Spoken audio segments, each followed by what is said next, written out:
Samantala umano'y hindi maipaliwanag na footprints ng bata. Kababalaghan nga ba o katang isip lamang? Atin ang alamin sa report ni Ivy Hernando. Nananatiling misteryo sa mga residente ng Lira, San Juan, Ilocos Sur ang mga maliliit na footprints o yapak ng isang bata sa naalikabukang lamesa sa isang furniture shop.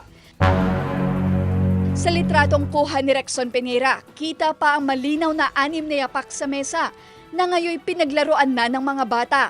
Ang ipinagtataka raw ni Mang Ramel, may-ari ng shop, paano nakatungtong ang isang maliit na bata at saan siya bumaba, gayong mga kahoy ang nasa paligid nito. Awam mo ubing nga sumsumro dito ma'am, nga patay para parit ko nga da ubing dito. Kaya sungarod nga mas dao kami ma'am, no apay nga dapot prince ka dito nga rabaw talang saan. Ayon sa kwento ng ilang residente, isang 5 taong gulang na bata na mayroon umanong third eye ang nakakita sa misteryosong may-ari ng footprints. Ngunit tanging ang ama niya ang nakapanayam ng news team. Sinabi sa mama na may bata na dugo-dugo sa mukha, maliit na bata, yun lang. Umiyak na.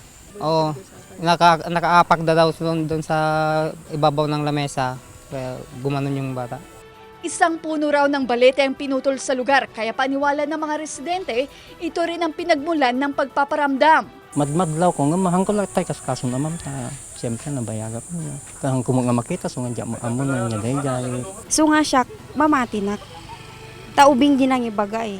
Tati ubing kunada hangag salsalawasaw.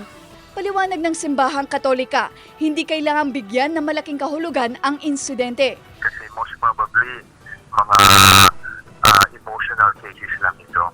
Hindi ko sinasabi na psychological pero siguro baka emotion lang ng bata na kung minsan may nakakakita sila na sa totoo wala naman. Ang nangyayaring miracles ngayon ay yung spiritual healing, mga ganyan.